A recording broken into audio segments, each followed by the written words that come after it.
جو امیر تنظیم ہے اس وقت شجاع الدین شیخ صاحب حافظہ اللہ تعالی، میں ان سے ریکویسٹ کروں گا کہ آپ نے جو مجھے مشورہ دیا وَجَادِلْهُمْ بِالَّتِي هِيَ أَحْسَنُ، تو یہی مجادلہ حسن طریقے سے کرتے ہوئے آپ نے اپنے فرقہ دیوبندیہ جس سے اس جماعت نے جنم لیا ان کی اصلاح کی کوشش کریں گے اپنے انداز میں۔ مواد میں آپ کو دے دیتا ہوں، آپ نے ان کو آسان طریقے سے بتانا ہے کہ یہ عقائد قرآن و سنت کے بالکل منافی ہیں، اور اس کے لیے میں کوئی تاریخ کی کتاب نہیں اٹھا رہا، کوئی ملفوظات شریف نہیں اٹھا رہا، میں دیوبند کے عقیدوں کی ٹیکسٹ بک جو ہے المحند علی المفند، ہند کی تلوار ایک سٹھیائے ہوئے بابے ایک پاگل انسان کے اوپر، اور پاگل انسان انہوں نے اعلی حضرت بریلوی کو کہا، ہاں جی، اس سے آپ کو کچھ حوالے دوں گا، اور میں آپ سے ریکویسٹ کروں گا کہ یہ جو حوالے ہیں نا ان کو آپ نے آسان طریقے سے مجادلہ کر کے ان کو بھی سمجھانا ہے اور ان کے ماننے والوں کو بھی سمجھانا ہے۔ پہلے تو کتاب کا نام احمد بریلوی کو انہوں نے مفند کہا، یہ آپ نے ان کو سمجھانا ہے کہ ہمارے بزرگوں نے غلطی کی ہے، یہ سمجھانے کا انداز نہیں ہوتا۔ دوسرا، انہوں نے اس میں لکھا کہ احمد بریلوی اور ان کی پوری جماعت ایک شیطانی لشکر ہے جو ہم پہ حملہ آور ہوا ہے، جیسا کہ انبیاء کرام پر شیاطین حملہ آور ہوتے تھے، علماء دیوبند رضی اللہ عنہم پر یہ حملہ آور ہوئے 14ویں صدی دے مولویوں رضی اللہ عنہم۔ تو شیطان کا مطلب یہ ہے کہ کافر کہہ دیے نا، شیطان انبیاء پہ مسلمان شیاطین حملہ آور ہوتے تھے، کافر ہوتے تھے۔ اچھا، تیسرا اس میں انہوں نے کہا کہ محمد بن عبد الوہاب صاحب کی پوری جماعت جو ہے یہ وہابی فرقہ اہل حدیث، یہ خوارج کی ایک جماعت ہے، ان کو خارجی کہا، یہ آپ نے آسان طریقے سے انہیں سمجھانا ہے۔ چوتھی بات، اس کتاب کے اوپر آپ کے حکیم الامت اشرف علی تھانوی صاحب اور ڈاکٹر اسرار صاحب کے حکیم الامت اشرف علی تھانوی صاحب کے سگنیچر ہوئے ہیں، اور 30 علماء کے مزید سگنیچر ہیں، جس میں آپ کی جماعت کے بزرگان دین یوسف لدھیانوی صاحب بھی اور یہ لوگ بھی شامل ہیں، سارے بعد والے بھی اس میں اپنے سگنیچر وقت کے ساتھ ایڈ کر کے نا اس کو یعنی انڈورس کرتے رہتے ہیں۔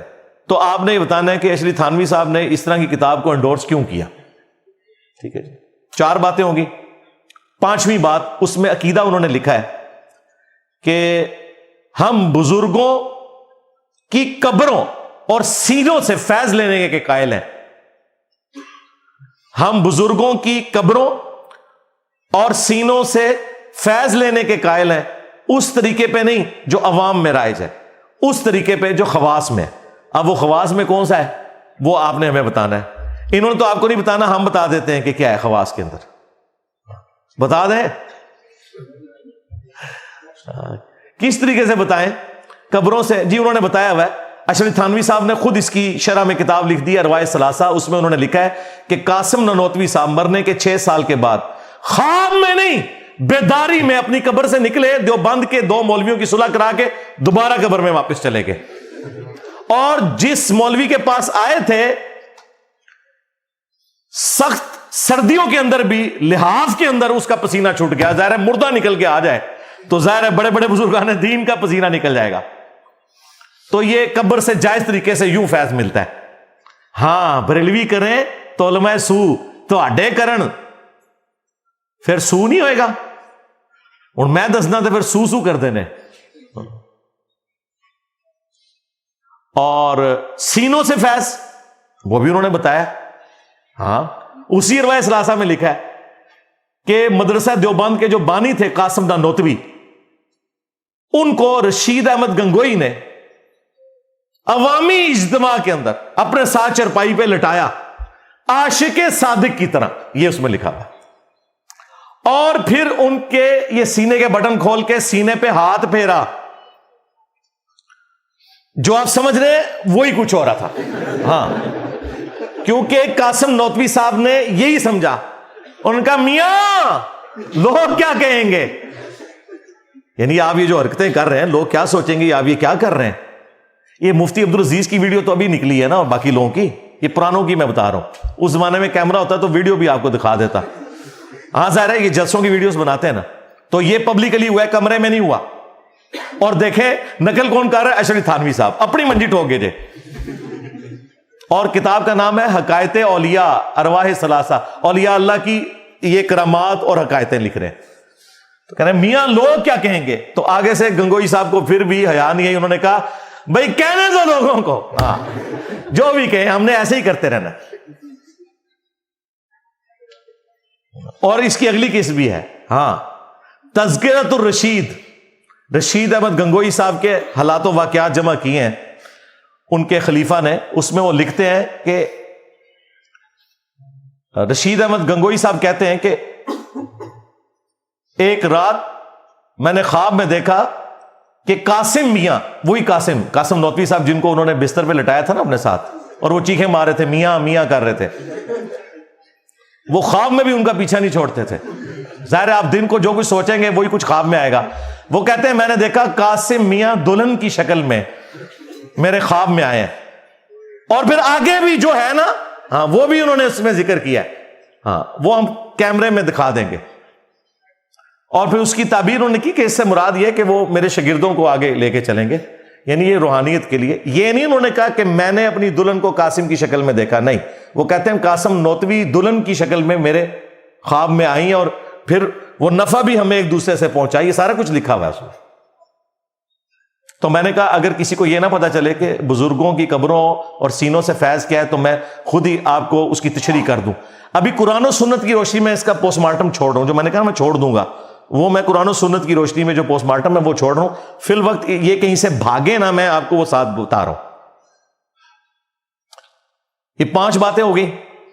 چھٹی بات، المہند علی المفند میں انہوں نے لکھا کہ رسول اللہ کی قبر مبارک اللہ تعالیٰ کے عرش، کعبہ اور کرسی سے بھی افضل ہے. عرش سے افضل رسول اللہ کی قبر مبارک کو انہوں نے ڈکلیئر کیا. کسی آیت اور حدیث کا حوالہ نہیں دیا، کوئی دلیل پیش نہیں کی، صرف ایک جو اپنے بزرگوں کی قبروں کے ساتھ لوگوں کو جوڑنے کے لیے نبی علیہ السلام کی قبر مبارک کے بارے میں ایک جھوٹا عقیدہ بیان کیا. اس کا میں پوسٹ مارٹم قرآن و سنت کی روشنی میں آلریڈی کئی دفعہ کر چکا ہوں. آپ نے یہ بتانا ہے یہ عقیدہ نکالا کہاں سے ہے. تو آپ کو یہ کہیں گے کہ اصل میں نا انسان کی جو قبر کی مٹی ہے اسی سے اس کا خمیر اٹھایا جاتا ہے. تو بیسیکلی نبی علیہ السلام قبر مبارک میں جس جگہ آرام کر رہے ہیں نا، تو وہ مٹی آپ کے جسم کا حصہ ہے، اور رسول اللہ جو ہیں وہ اشرف المخلوقات ہیں، اس لیے عرش بھی ایک مخلوق ہے، تو نبی علیہ السلام عرش سے افضل ہے. نہ دھوکہ دینا بند کرو. انہوں نے کہا وہ حصہ ہے زمین جو رسول اللہ کے ساتھ ٹچ ہے. رسول اللہ کو انہوں نے افضل نہیں کہا، وہ کہتے نہیں اس میں سے نکلا ہے. تو اس میں سے اگر نکلے ہیں تو حضرت ابوبکر عمر بھی پھر اللہ کے عرش سے افضل ہوئے، کیونکہ وہ مٹی تو کٹی ہے وہاں پہ. اور آخری بات، نبی علیہ السلام کی قبر مبارک کا کوئی حصہ آپ سے ٹچ ہی نہیں کیے ہوئے، کیونکہ مسلم شریف میں حدیث ہے کہ نبی علیہ السلام کو دفنانے سے پہلے قبر مبارک میں سرخ رنگ کی ایک چادر بچھائی گئی تھی تاکہ وہ مٹی نبی علیہ السلام کے جسم میں عطر کو ٹچ ہی نہ کرے. بیسیکلی شیطان انہیں پٹی پڑھاتا ہے. انہوں نے الرحمن علی العرش استوى، رحمان اپنے عرش پر مستوی ہوا جیسا کہ اس کی شان کے لائق ہے. ہم نہ جہمیہ ہیں نہ مجسمہ ہیں، جیسا کہ اس کی شان کے لائق ہے. وہ ہماری رگے جان کے بھی قریب ہے جیسا کہ اس کی شان کے لائق ہے. تو اس کے ایکویلنٹ انہوں نے قبر رسول کو کھڑا کیا. یہ پیچھے ریزن تھی، نبی علیہ السلام کی بات نہیں ہو رہی. 6 چیزیں ہوگی.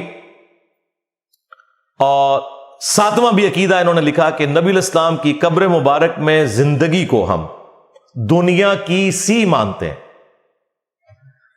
قرآن تو کہہ رہا ہے کہ تمہیں اس زندگی کا شعور ہی نہیں ہے، یہ کہتے ہیں دنیا کی سی. وہ کہتے ہیں اصل میں ہم نے دنیا کی سی اس لیے کہا ہے، وہ آخرت کی زندگی، لیکن وہ دنیا کی سی اس طرح ہے کہ دیکھیں نبی علیہ السلام نے حضرت موسیٰ علیہ السلام کو شب معراج نماز پڑھتے ہوئے دیکھا. اسی طریقے سے صحیح مسلم میں ہی آتا ہے کہ نبی علیہ السلام نے شب معراج بیت المقدس میں انبیاء کی امامت کروائی، تو باقی انبیاء بھی قبروں سے نکل کے آئے تھے. یہ سب کچھ برزخی معاملہ ہے. وہ کہتے ہیں چونکہ یہ ایک دنیاوی کی طرح نظر آتا ہے اس لیے ہم کہتے ہیں دنیا کی سی. یہ اس کی تعویل کرتے ہیں. یہ بالکل جھوٹ بول رہے ہیں، یہ حقیقتاً دنیا کی سی مانتے ہیں. کیوں؟ شیخ زکریا کاندلوی نے فضائل حج اور فضائل درود میں تبلیغی جماعت کا جو نصاب لکھا ہے، اور الیاس قادری نے بریلویوں کے فیضان سنت میں یہ واقعہ لکھا ہوا ہے۔ اور مفتی تقی عثمانی صاحب پلانٹ ارتھ پہ سب سے بڑے مفتی اعظم دیوبند کے، انہوں نے درس حدیث میں یہ واقعہ سنایا ہے۔ تو مورخین نے لکھا ہے کہ جو ہی یہ شعر پڑھے تو روضہ اقدس میں سے نبی کریم سرور دو عالم صلی اللہ علیہ وسلم کا دست مبارک ظاہر ہوا، اور ہزاروں انسانوں نے یہ نظارہ کیا کہ دست مبارک ظاہر ہوا۔ احمد کبیر رفاعی رحمۃ اللہ نے دست مبارک کو بوسہ دیا اور دست مبارک پھر واپس کر۔ اتنا عظیم الشان واقعہ ان کے ساتھ پیش آیا، اور یہ مورخین نے متعدد تاریخوں میں لکھا ہے، اور لکھا ہے کہ ہزارہ افراد کی موجودگی میں یہ واقعہ پیش آیا۔ اندازہ کرو اے درس حدیث ہو رہا ہے کہ نبی الاسلام کی وفات کے 550 سال کے بعد 555 ہجری میں شیخ احمد رفاعی صاحب جب قبر رسول پہ حاضر ہوئے، انہوں نے نعتیہ اشعار کہے، تو نبی الاسلام نے قبر اطہر سے اپنا ہاتھ مبارک نکالا، خواب میں نہیں بیداری میں، اور کہتے ہیں 90,000 لوگوں نے اس منظر کو دیکھا، اور ان منظر دیکھنے والوں میں شیخ عبد القادر جیلانی کا نام بھی ذکر کیا جاتا ہے، اور شیخ احمد رفاعی نے چوما۔ اچھا، عبد القادر جیلانی نے نہیں چوما، کڈی بڑی بدبختی ہے۔ عبد القادر جیلانی کا خلیفہ ہے احمد رفاعی، وہ چوم رہا ہے، عبد القادر جیلانی نہیں چوم رہے، اور جھوٹ ہے بھائی، عبد القادر جیلانی رحمۃ اللہ علیہ پہ جھوٹ باندھا انہوں نے۔ تو یہ واقعی حقیقتاً دنیاوی مانتے ہیں، یہ خواب کا واقعہ نہیں لکھا، انہوں نے لکھا 90,000 لوگوں نے یہ منظر دیکھا ہے۔ جھوٹ بول رہے ہو۔ صحیح بخاری میں ہے، حضرت عمر کہتے ہیں انا کننا نتوسل الیک بنبینا صلی اللہ علیہ وآلہ وسلم، اے اللہ جب تک تیرے نبی ہم میں موجود تھے ہم ان کے ذریعے تیری طرف توسل اختیار کرتے تھے، اب ہم تیرے نبی کے چچا کو لائے ہیں، ان کی دعا کی برکت سے بارش نازل فرما، تو بارش نازل ہو جاتی تھی۔ یہ انہوں نے خود سے عقائد بنا لیے، ان کا دین سے کوئی تعلق نہیں۔ یہ دنیاوی زندگی قبر کے اندر رسول اللہ کی یا دنیا کی سی، یہ بھاگ سکتے تھے، میں نے بھاگنے کا راستہ بند کر دیا کہ یہ واقعی دنیا کی سی مانتے ہیں۔ آخرت کی زندگی تو ہم بھی مانتے ہیں، جسم اطہر کو سلامت ہم بھی مانتے ہیں۔ سرکار یہ وہ 3 عقیدے ہیں جو پچھلے 8-10 سالوں میں بار بار مختلف ویڈیوز میں بیان کر رہا ہوں، لیکن کوئی اس کا علمی جواب نہیں دے رہا۔ انہیں پتہ ہے اس کا جواب نہیں، اگر جواب دیا تو لوگ کہیں گے یار یہی گل تو بریلوی بھی کر دینے، وہ جو فرنچائز ہیں 2 علیحدہ کھولی بھی وہ ختم ہو جائیں گی۔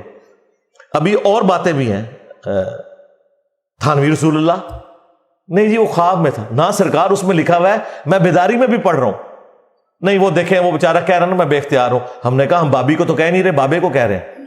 بابے کو جب اس نے خط لکھا تو بابے نے کہا اس میں تسلی تھی، تیرا پیر اشلی تھانوی متبع سنت ہے، اس لیے تو نے اپنے پیر کے نام کا کلمہ پڑھا ہے۔ تو کیا ابو بکر عمر عثمان و علی کے بیعت کرنے والے صحابہ کرام یا تابعین ان کے ناموں کا کلمہ پڑھتے تھے؟ تو تھانوی رسول اللہ، اور اس میں ہے اللہم صلی علی نبینا اشرف علی، ہاں جی یہ بھی لکھا ہوا ہے۔ اس کا جواب بھی وجادلہم باللتی ہی احسن کے تحت آپ نے دینا ہے۔ اور آخری والا بھی، اشرف تھانوی صاحب نے کسی کم سن لڑکی سے شادی کرنی تھی تو اپنے مرید کے ذریعے ایک جھوٹا خواب، ظاہر میں تو اسے جھوٹا خواب شیطانی خواب ہی سمجھتا ہوں، گھڑوایا، اور دیکھیں بیوقوف کتنے اپنے رسالوں میں چھاپتے رہے، عالم داد رسالے میں یہ تھانوی رسول اللہ بھی خود چھاپا ہے، یہ نہ سمجھے کہ میں نے کوئی گن پوائنٹ پہ کہ میں تھوڑی بےزتی کرنی ہے تو تسی چھاپو، بھائی میں نے تو والد صاحب کی بھی پیدائش سے پہلے کا یہ رسالہ چھپتا ہے، 100 سال ہو چکے ہیں۔ تو اس رسالے میں انہوں نے ایک تو یہ واقعہ لکھا، اور ایک اور رسالے میں عالم داد میں انہوں نے لکھا کہ ایک مرید نے خواب دیکھا ہے کہ حضرت عائشہ جو ہیں سلام اللہ علیہا وہ تھانوی صاحب کے گھر آئی ہیں۔ تو تھانوی صاحب پتہ کہتے ہیں اس کی تعبیر میں نے یہ کی کہ کوئی کم سن لڑکی میرے ہاتھ لگے گی، دیکھ رہا ماں کو ہے، اور پھر وہ اس کی تعبیر کرتے ہیں کہ چونکہ نبی علیہ السلام کی جب شادی ہوئی تھی سیدہ عائشہ کے ساتھ تو وہ کم عمر تھیں، تو حضرت عائشہ کا میرے گھر آنا اس کا مطلب یہ ہے کہ میرے عقد میں بھی کوئی کم سن لڑکی آئے گی۔ یہ یعنی یہ جو آج کے صرف مفتی نہیں ہے جو مطلب مریدنیوں سے یا شاگردنیوں سے شادیاں کرتے، پرانے بھی یہی کچھ سمجھے۔ اور تختہ مشق کس کو؟ اما عائشہ کو سلام اللہ علیہا۔